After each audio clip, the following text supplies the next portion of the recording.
संदेश पढ़ते ही मेरे होंठों से हल्की सी चीख निकल गई। दिल की धड़कनें तेज हो गई। अजीब सा अपराध बोध महसूस हुआ, जैसे कोई राज खुल गया हो। मैंने बगल में देखा, पति गहरी नींद में सो रहे थे। रात भर करवटें बदलने के बाद भी नींद नहीं आ रही थी।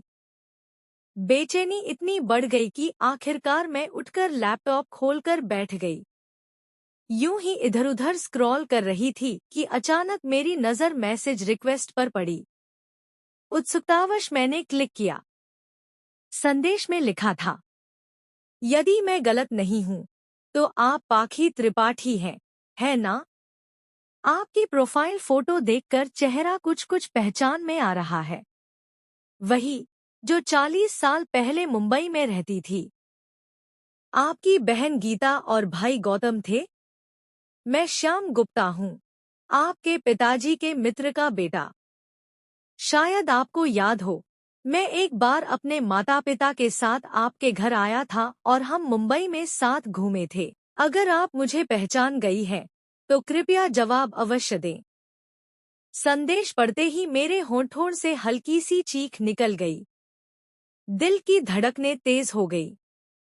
अजीब सा अपराध बोध महसूस हुआ, जैसे कोई राज खुल गया हो। मैंने बगल में देखा, पति गहरी नींद में सो रहे थे।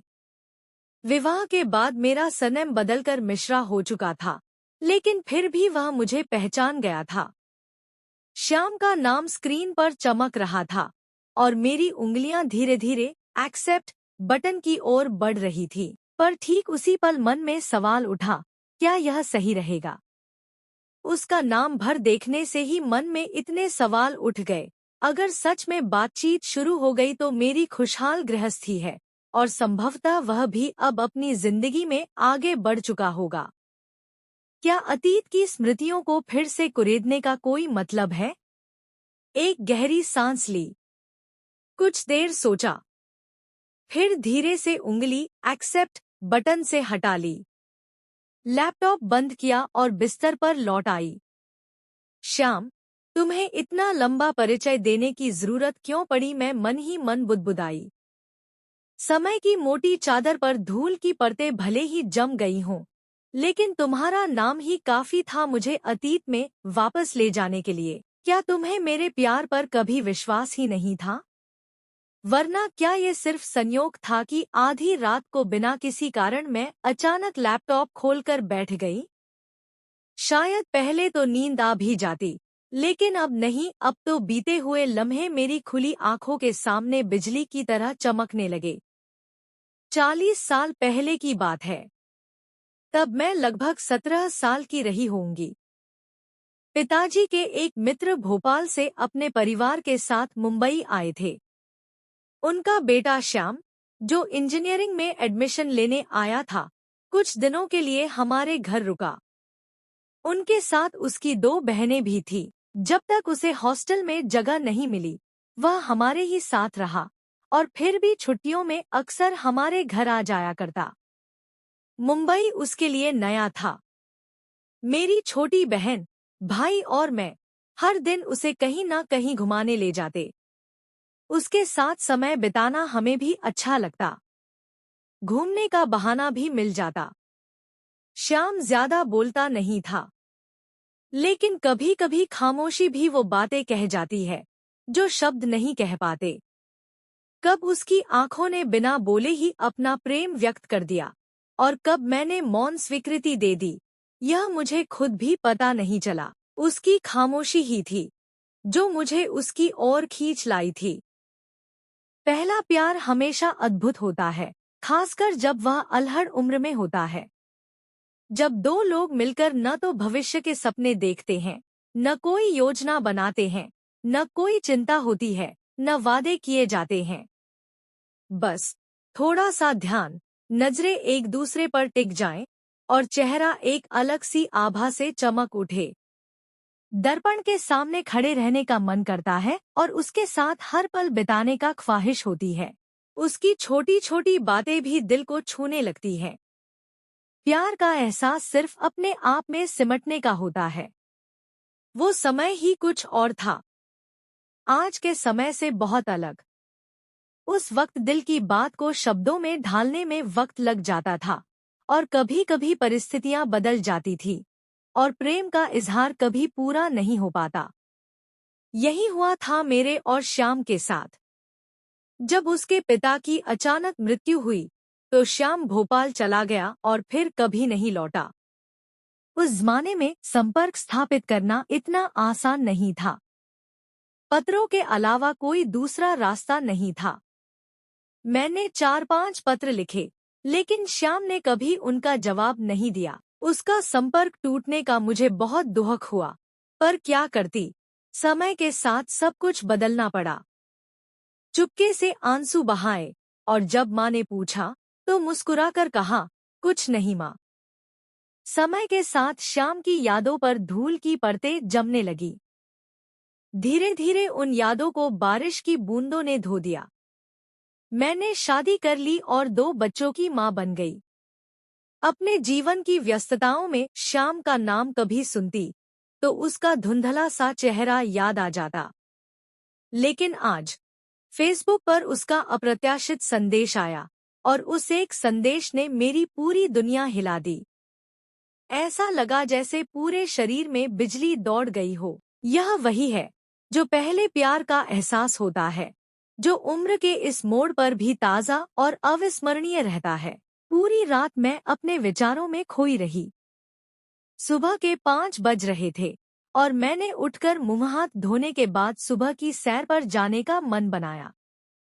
थोड़ी देर बाद लौटी तो थकान और रात भर जागने के कारण सोफे पर ही अधलेटी हो गई। जल्द ही गहरी नींद में समा गई और तब जागी जब पति ने आकर कहा, 9 बज गए हैं, यहाँ कैसे सो गई। जब मैंने रात की घटना याद की तो ऐसा लगा जैसे किसी सपने ने मुझे घेर लिया हो।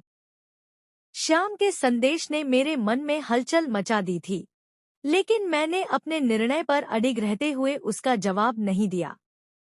मगर 4 दिन बाद फिर वही संदेश आया। इस बार मन डोल गया, और मैंने खुद को समझाया, देखो, बात करने में क्या हर्ज है, जान लो वह क्या कहना चाहता है।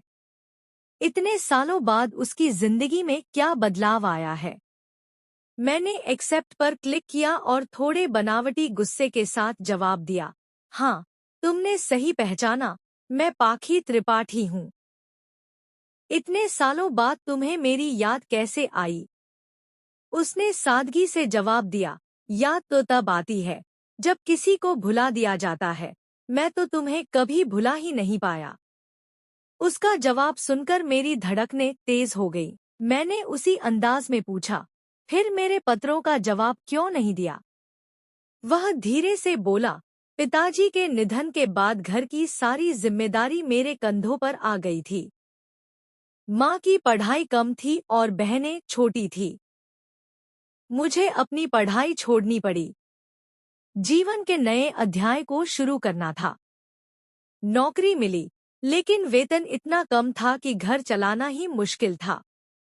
उस समय तुम्हारे पत्रों की भाषा को समझने का वक्त ही नहीं मिला।